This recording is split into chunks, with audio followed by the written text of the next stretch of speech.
Hello friends, welcome back to my channel. Afghanistan வந்து பார்த்திங்கன்னா பாகிஸ்தானை பகிரங்கமாக மிரட்டியிருக்காங்க.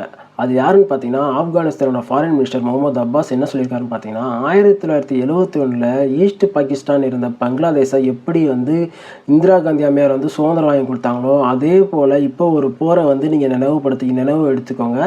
இது மாதிரி நீங்கள் நடந்துகிட்டு இருந்தீங்கன்னா கண்டிப்பாக இன்னும் 2 நாடு வந்து பார்த்திங்கன்னா பாகிஸ்தானில் இன்னும் 2 நாடு வந்து பிரியப்படும் அப்படின்ற அளவுக்கு அவர் வந்து மிரட்டியிருக்காரு.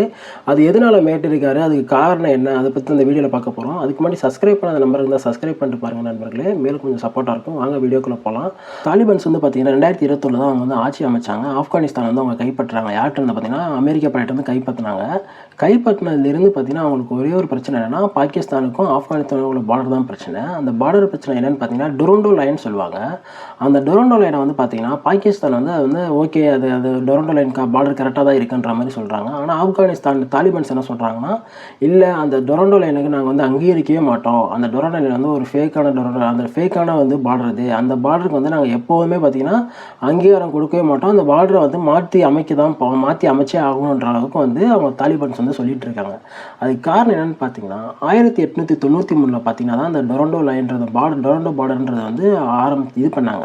அது எப்படின்னு பார்த்தீங்கன்னா, ஆங்கிலோ ஃபர்ஸ்ட் வார் யாருக்குன்னு பார்த்தீங்கன்னா, அப்போ இருந்து பிரிட்டிஷ் தான் வந்து இந்தியாவை ஆட்சியாக பண்ணிட்டு இருந்தாங்க. அப்போ பிரிட்டிஷ் இந்தியான்னு சொல்லி பார்த்தீங்கன்னா அவங்களும் பார்த்தீங்கன்னா ஆப்கானிஸ்தானவங்களும் பார்த்தீங்கன்னா 2 பேரும் வந்து ஃபஸ்ட்டு ஆங்கிலோ வாரில் வந்து சண்டை போட்டாங்க. அப்போ வந்து ஆப்கானிஸ்தான் வந்து அதில் ஜெயிச்சிட்டாங்க. அந்த பிரிட்டிஷ் கூட வந்து ஜெயிச்சிட்டாங்க. அதன் தொடர்ந்து பார்த்தீங்கன்னா 2வது பார்த்தீங்கன்னா ஆங்கிலோ வார் நடந்துச்சு. அப்போ பார்த்தீங்கன்னா அந்த பிரிட்டிஷ் இந்தியா வந்து அவங்க வந்து இது பண்ணுறாங்க, ஜெயிச்சிட்டாங்க. அப்போ ஜெயிச்சனால பார்த்தீங்கன்னா அப்போ வந்து ஒரு சைன் போட்டு ஒரு அக்ரிமெண்ட் ஃபார்ம் பண்ணாங்க. அந்த ஃபார்ம் பண்ணி தான் அந்த பார்டரையும் வந்து அவங்க வந்து ஃபிக்ஸ் பண்ணுறாங்க. அந்த பார்டர் எதுக்குள்ளே வருதுன்னு பார்த்தீங்கன்னா, கைபர் பக்துவாவா, அடுத்து வந்து கில்ஜித் பல்ஜிஸ்தான், அடுத்து பலுஜிஸ்தான், இதெல்லாம் வந்து அப்படியே கிராஸ் பண்ணி போகிற மாதிரி தான் அந்த பார்டரே வருது. அது போக பார்த்தீங்கன்னா அது யார் அமைச்சாங்கன்னு பார்த்தீங்கன்னா, ஆப்கானிஸ்தானில் பார்த்தீங்கன்னா அப்துல் ரஹ்மான் கான் ஒருத்தர் பார்த்தீங்கன்னா அப்போ வந்து ஆட்சி பண்ணிட்டு இருந்தார். அவரும் ப்ளஸ் வந்து பார்த்தீங்கன்னா பிரிட்டிஷ் இந்தியாவில் பார்த்தீங்கன்னா பிரிட்டிஷ் டிப்ளமேட் யாருன்னு பார்த்தீங்கன்னா மொரிட்டர் டொராண்டோன்னு ஒருத்தர். மொரிட்டர் டொராண்டு, அவர் பேரை டொராண்டுன்ற பேரை வச்சு தான் பார்த்தீங்கன்னா டொரண்டோ லைன், டொரண்டோ பார்டர் அப்படின்ற மாதிரி வந்து அவங்க வந்து ஃபார்ம் பண்ணிட்டாங்க. ஃபார்ம் பண்ணி அதுக்கப்புறம் பார்த்தீங்கன்னா அதுக்கடுத்து ஆட்சி அது 1893 அப்புறம் பார்த்தீங்கன்னா அவங்க அப்படியே அந்த பார்டரே வச்சுட்டு இருந்தாங்க. அப்புறம் வந்து பார்த்தீங்கன்னா 1947 அப்புறம் பார்த்தீங்கன்னா பாகிஸ்தான் வந்து நம்ம இந்தியாட்ட வந்து சுதந்திரம் வாங்கி போயிட்டாங்க. அந்த சுதந்திரம் வாங்கினதுக்கப்புறம் தான் பார்த்தீங்கன்னா அந்த டொரண்டோ பார்டருக்கு மேலே இருக்க பிரச்சனையே போயிட்டு இருந்துச்சு. 49, 63 இந்த மாதிரி டைம்லாம் அது ஒரு பெரிய ப்ராப்ளமாக போயிட்டு இருந்தது.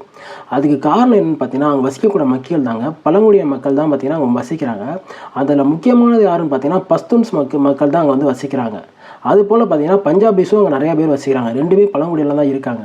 ஆனால் அந்த பஸ்தூன் மக்கள் பார்த்தீங்கன்னா அவங்க முக்கால்வாசி பார்த்தீங்கன்னா சன்னி முஸ்லீம்ஸ் தான் அவங்க இருக்காங்க. அதுவும் பார்த்தீங்கன்னா 41 மில்லியனுக்கு மேலே பார்த்தீங்கன்னா அந்த பஸ்தூன்ஸ் இருக்காங்க. ஸோ அதுதான் இப்போ வந்து பெரிய ப்ராப்ளமே. இப்போ பஞ்சாபிஸ் தான் பார்த்தீங்கன்னா பாகிஸ்தானில் வந்து அதிகப்படியான மெம்பர்ஸ் இருக்காங்க. அதே மாதிரி பார்த்தீங்கன்னா பஸ்தூன்ஸ் தான் பார்த்தீங்கன்னா ஆப்கானிஸ்தானில் அதிகப்படியான மெம்பர்ஸ் இருக்காங்க. இதில் இன்னொன்று என்னென்னு கேட்டிங்கன்னா, அந்த பஸ்தூன்ஸ் மக்கள்ஸ் பார்த்தீங்கன்னா பாகிஸ்தானில் பாதி இருக்காங்க. கைபர்லேயும் பலுஜிஸ்தான்லேயும் பாதிக்கு மேலே அவங்களோட மக்கள் தொகை இருக்குது. அது காரணமாக வச்சு தான் இப்போ அவங்க வந்து என்ன பண்ணுறாங்க, தனியாக ஒரு ஸ்டேட் ஒன்று எங்களுக்குன்னு அமைச்சு கொடுங்க, பஸ்தூனிஸ்தான் அப்படின்னு சொல்லி எங்களுக்குன்னு ஒரு ஸ்டேட் ஒன்று அமைச்சு கொடுங்க அப்படின்ற அளவுக்கு பார்த்தீங்கன்னா அந்த ஆப்கானிஸ்தானோட தாலிபான்ஸ் வந்து கோரிக்கிறாங்க. அதுக்கு காரணம் என்னென்னு பார்த்தீங்கன்னா, அதில் இருக்க ஆர்மி தாங்க. அதாவது தாலிபான்ஸில் இருக்கிற முக்கால்வாசி ஆர்மி யாருன்னு பார்த்தீங்கன்னா அந்த பஸ்தூன் இனத்தை சேர்ந்தவர்கள் தான் முக்கால்வாசி பேர் இருக்காங்க. அவங்க தான் வந்து அந்த பஸ்தூனிஸ்தான் தான் தாலிபானோட மெஜாரிட்டி ஆர்மியாக இருக்காங்க. அதுபோல் பார்த்தீங்கன்னா பாகிஸ்தானில் யாருன்னு பார்த்தீங்கன்னா பஞ்சாபிஸ் தான் வந்து பார்த்தீங்கன்னா முக்கால்வாசி பேர் மெஜாரிட்டியாக இருக்காங்க. ஸோ இதெல்லாம் காரணமாக கட்டி தான் பார்த்தீங்கன்னா இப்போ வந்து இங்கே அங்கே இந்த பார்டர் லைனில் வந்து பெரிய ப்ராப்ளம் போயிட்டுருக்கு. அந்த பார்டர் வந்து நீங்கள் வந்து இந்த பார்டர் நாங்கள் அங்கீகரிக்க மாட்டோன்ற அளவுக்கு பார்த்தீங்கன்னா தாலிபான்ஸ் வந்து சொல்லிட்டு இருக்காங்க. அந்த பார்டர் லைன் எவ்வளோன்னு பார்த்தீங்கன்னா 2611 கிலோமீட்டர் ஸ்கொயர் மீட்டர் இருக்குது அந்த பார்டரு. அந்த பார்டர் ஃபுல்லாக பார்த்தீங்கன்னா பாகிஸ்தான் வந்து அது வந்து ஃபென்சிங் போட்டு வேலி போட்டு அதை வந்து உட்கட்டமை பண்ணிகிட்டு இருக்காங்க. அது எவ்வளோன்னு பார்த்தீங்கன்னா $532 பில்லியன் செலவில் வந்து அவங்க அது வந்து கட்டிகிட்டு இருக்காங்க. அந்த அளவுக்கு செலவு பண்ணி காரணம் என்னன்னு பார்த்தீங்கன்னா, அதாவது எப்படின்னா இந்த மக்கள் வந்து பார்த்தீங்கன்னா அடிக்கடி பார்த்தீங்கன்னா ஆப்கானிஸ்தானுக்குள்ளே உள்ளே போயிட்டு வராங்க. ஆப்கானிஸ்தானும் வந்து இந்த பகுதியில் அதிகமாக வராங்க. இதுதான் ரொம்ப பெரிய ப்ராப்ளமாக இருக்குன்ற அளவுக்கு பார்த்தீங்கன்னா இதனால வந்து இந்த ஃபென்சிங் போட்டு நம்ம வந்து பார்டரை வந்து க்ளோஸ் பண்ணணும் அப்படின்ற அளவுக்கு அளவுக்கு பண்ணுறாங்க. இப்போ பார்டரை இவங்க க்ளோஸ் பண்ணனால பார்த்தீங்கன்னா நிறைய பேர் உள்ளே போயிட்டு வெளியே வர முடியாத ப்ராப்ளம்னால தான் வந்து இந்த பிரச்சனை நடந்துகிட்ருக்கு. இதில் பாகிஸ்தான் அரசு என்ன சொல்கிறாங்க பார்த்தீங்கன்னா, இந்த ஃபென்சிங் வந்து 20% ஆஃப் ஒர்க் மட்டும்தான் இருக்குது, மீதி 80% ஆஃப் ஒர்க்கை வந்து நாங்கள் முக்கால்வாசி முடிச்சிட்டோம் அப்படின்ற அளவுக்கு பாகிஸ்தான் அரசு சொல்கிறாங்க. அவங்க மேலும் என்ன சொல்கிறாங்க பார்த்தீங்கன்னா, 1.7 மில்லியன் யாருமே வந்து வீசாவோ எந்த இதுவுமே டாக்குமெண்ட்டே இல்லாமல் பார்த்தீங்கன்னா அந்த ஆப்கானிஸ்தானில் சேர்ந்தவங்க வந்து பாகிஸ்தானில் வந்து தங்கியிருக்காங்க. அது பார்த்தீங்கன்னா அது போல் பார்த்தீங்கன்னா வருடத்துக்கு பார்த்தீங்கன்னா 5 லட்சத்துக்கு மேலே இருக்கவங்க வந்து கிராஸ் பார்டர் மூலம் உள்ளே வராங்க, வெளியே போகிறாங்க. ஸோ இந்த மாதிரி தான் பார்த்தீங்கன்னா அந்த பாகிஸ்தானுக்கும் ஆப்கானிஸ்தான் இந்த பார்டர் லைனில் இந்த மாதிரி வந்து நடந்துகிட்டு இருக்கு. முக்கியமாக அந்த பஸ்தூன் மக்கள்லாம் அடிக்கடி அங்கே வந்து பார்த்தீங்கன்னா பார்டர் கிராஸ் பண்ணி போகிறாங்க, அங்கேருந்து இங்கே வராங்க. இதனால் பார்த்தீங்கன்னா நிறையா வந்து பார்த்தீங்கன்னா டெரரிசம் நடக்குன்ற அளவுக்கு வந்து பாகிஸ்தான் வந்து அவங்க ஆப்கானிஸ்தான் தாலிபான்ஸ் மேலே குற்றச்சாட்டு சொல்கிறாங்க. அதுக்கு ஆப்கானிஸ்தான் என்ன சொல்கிறாங்கன்னா, பாகிஸ்தான் வந்து அவங்க நாட்டில் இருக்க அகதிகளெல்லாம் எங்கள் நாட்டுக்கு அனுப்புகிறாங்க. இந்த மாதிரி வந்து ஆப்கானிஸ்தான் வந்து பாகிஸ்தான் வந்து இந்த அளவுக்கு வந்து டெரரிசம் பண்ணுறாங்கன்ற அளவுக்கு பார்த்தீங்கன்னா ஆப்கானிஸ்தானும் அவங்க மேலே குற்றச்சாட்டு வைக்கிறாங்க. இதனால தான் பார்த்தீங்கன்னா அங்கே அதிகமான பதற்றமே நடந்துகிட்ருக்கு. மேலும் தாலிபான்ஸ் என்ன குற்றச்சாட்டு வைக்கிறாங்கன்னா, அதாவது பாகிஸ்தானில் வந்து நிறையா வந்து தீவிரவாத அமைப்புகள் இருக்குது. ஜெய்ஷ்-இ முகமது, லஷ்கர்-இ-தொய்பா இது மாதிரி நிறைய தீவிரவாத அமைப்புகள் இருக்குது. அந்த தீவிரவாத அமைப்புகளுக்கு ஃபுல் அண்ட் ஃபுல் பார்த்தீங்கன்னா ஆயுதங்கள் விற்கிறதாகட்டும், அடுத்து வந்து பண சப்ளை ஆகட்டும், பணத்தை வந்து கொடுக்குறதாகட்டும், இது எல்லாத்தையும் பார்த்தீங்கன்னா வந்து பாகிஸ்தானில் உள்ள அந்த கவர்மெண்ட்டே வந்து நடத்திட்டு இருக்கு. இதுக்கு வந்து கவர்மெண்ட்டுக்கு இது வந்து ஒரு பங்கு இருக்குது.